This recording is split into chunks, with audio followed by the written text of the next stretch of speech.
ఇక రఘురామకృష్ణరావు ఉండి అక్కడ కూల్చివేత బొంతేనమ్మ గుడి అలాంటి అంశాలకు పోలేదు, తిరుపతి లడ్డు జోలికి పోలేదు, అటువంటివి చాలా ఉన్నాయి. ఇంకా సార్ పవన్ మోడీ భేటీ సీక్రెట్ దాటవేసిన సేన నిన్న చాలా ఛానల్స్ కి ఇంగ్లీష్ ఛానల్స్ కి ఇంటర్వ్యూలు ఇచ్చారు. బహుశా తన నేషనల్ లాంచింగ్ జాతీయ రంగ ప్రవేశానికి సిద్ధం చేసుకోవాలనుకుంటున్నారు. అంతకుముందు హైదరాబాద్ లో కూడా ఆయన ఇంగ్లీష్ మీడియాతో మాట్లాడారు. ఇద్దరు ముగ్గురికి నేను జాతర ఫాలో అయ్యాను.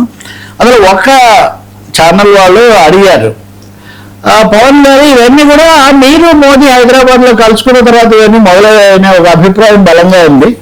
దాదాపు ఇదే భాష కాకపోయినా సారాంశం చెప్తున్నా.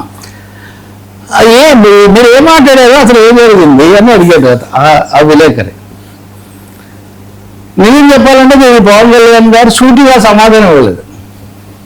సూటిగా సమాధానం ఇవ్వకుండా మోదీ అంటే నాకు చాలా గౌరవం, ఇప్పుడు కాదు ఎప్పటి నుంచో గౌరవం, ఇంకా చెప్పాలంటే వాజ్పేయి ఎప్పటి నుంచి కూడా నాకు వాళ్ళంటే గౌరవం, మోదీ అంటే మరింత గౌరవం కాబట్టి నేను గుజరాత్ దాకా వెళ్ళాను ముఖ్యమంత్రిగా ఉన్నప్పుడు నేను కలుసుకొని వచ్చాను.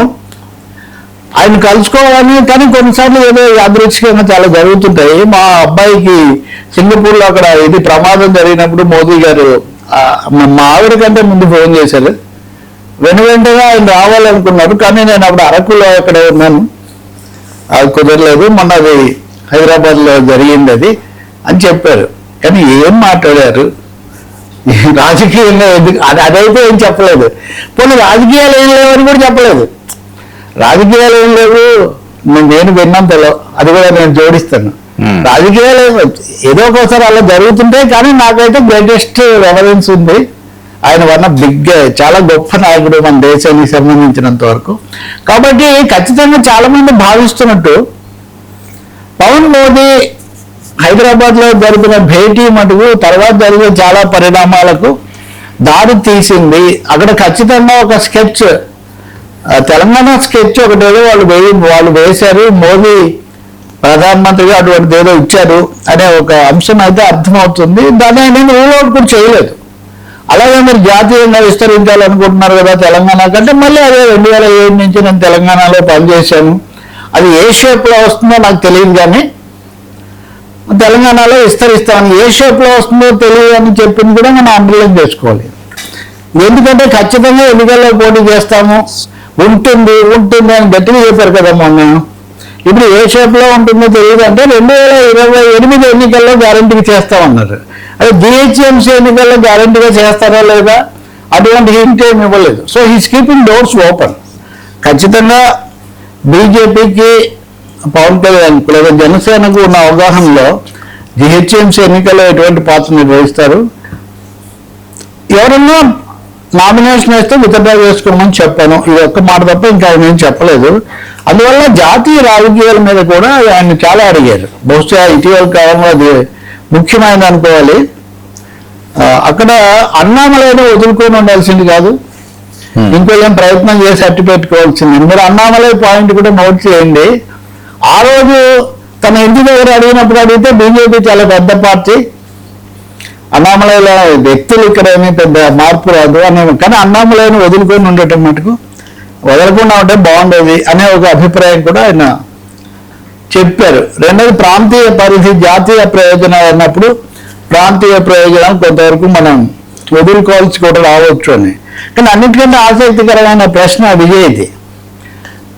ముఖ్యమంత్రి విజయ్ లాగా మీరు కావటం గురించి పదే అందరూ అడిగారు ఆ ప్రశ్న. ఆయన కూడా చాలా ఇష్టపూర్వకంగా జవాబు చెప్పారు. మీకు చెప్పాల్సింది ఏంటంటే ఏదో అయిష్టంగా కాదు, ఇష్టపూర్వకంగానే జవాబు చెప్పారు.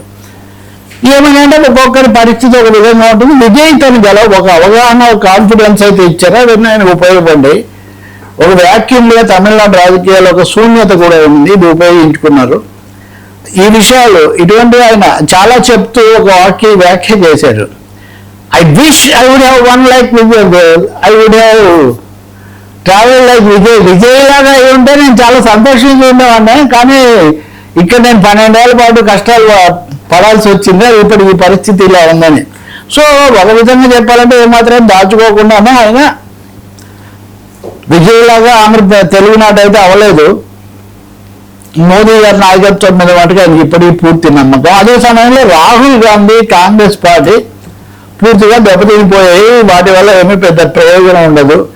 అన్న అభిప్రాయం కూడా ఆయన వెలిబుచ్చుతూ ఉన్నారు. సో ఈ విధంగా చూస్తే పవన్ కళ్యాణ్ చాలా కోణాల్లో కొంత ఆత్మావలోకనం, కొంత భవిష్యత్తుకు వ్యూహం సిద్ధం అవుతున్నట్టు మటుకు కనిపిస్తుంది. అయితే ఈ మొత్తంలో వినపడేది ఒకటి ఉంది, అది మన చివరి వాక్యాలు. ఇప్పుడు జగన్మోహన్ రెడ్డిని అరెస్ట్ చేస్తారని చాలా రోజు హైప్ స్టోరీస్, ఊహాగానాలు, చేయరా చేస్తారా ఇట్లా చాలా నడుస్తున్నాయి. పవన్ కళ్యాణ్ గారిని అడిగిన వాళ్ళు అడగలేదు, మరి ఎందుకు నాకు తెలియదు. ఇదివరకు ఆయన ఢిల్లీ వెళ్ళినప్పుడు అడిగారు, అంటే నేను అడగలేదు, నేను ఎందుకు అడుగుతాను అని ఆయన గట్టిగా జవాబు చెప్పారు. చెప్తూ ఒక మాట అన్నారు, కాకపోతే తప్పు చేసిన వాళ్ళను లేకపోతే ఇంకోటి చేసిన వాళ్ళను ఎప్పుడు ఎలా అరెస్ట్ చేయాలో వాళ్ళకి తెలియదా, వాళ్ళు చూసుకుంటారు కదా అని.